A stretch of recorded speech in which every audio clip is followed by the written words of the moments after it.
What's that, Dr. Manhattan? You're excited to be on Divine Geekery? Well, so you should be, because today we're talking about Watchmen. Divine Geekery, the show for fans of faith of any kind, be it Jewish, Hindu, Christian, or simply a believer in an infinite watchmaker. Will you stop doing that? We can save this world.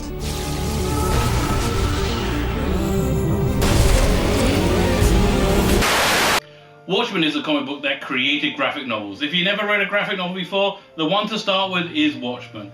It basically takes superheroes and tries to put them into a realistic context where they could exist.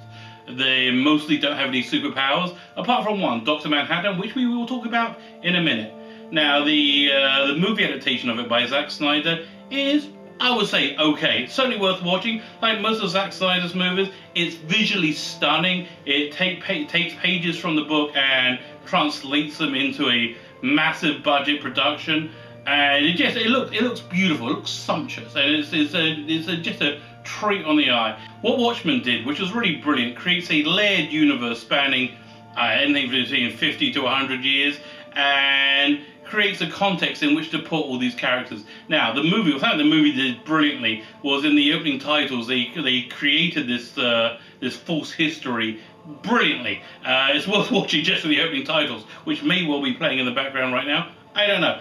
What makes this a piece of divine geekery is this answers an age-old question of how humans can have free will and choose what they're going to do, and at the same time, how can God know what's going to happen? Either God is omnipotent and knows everything that's going to happen and controls everything and is part of everything, or we have self-determination and we can do whatever we want. So the truth is that both things are true, and it's explained best, I think, through Watchmen. The character of Dr. Manhattan exists outside of time. For him, all time happens simultaneously.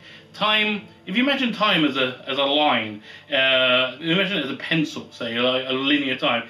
Instead of looking at it this way, turn it this way, and you look at it all in one instant. So that's how Dr. Manhattan sees time. That's brilliantly recreated in the comic book, I think in the 4th chapter, and pretty well recreated in the movie too, because the movie does translate the comic almost exactly, apart from the ending. Ending is pretty darn different.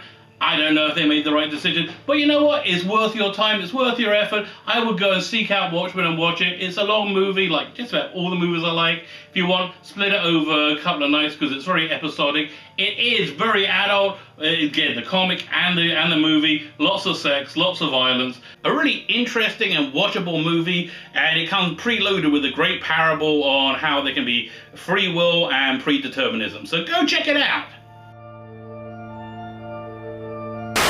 Okay, that's the show. Please like, comment, share. Let us know what you think. Let us know what Divine Geekery you'd like me to cover next. And please, most importantly, go and check out my graphic novel on Kickstarter, Biblical. Bible stories for atheists, creationists, and rationalists and rogues.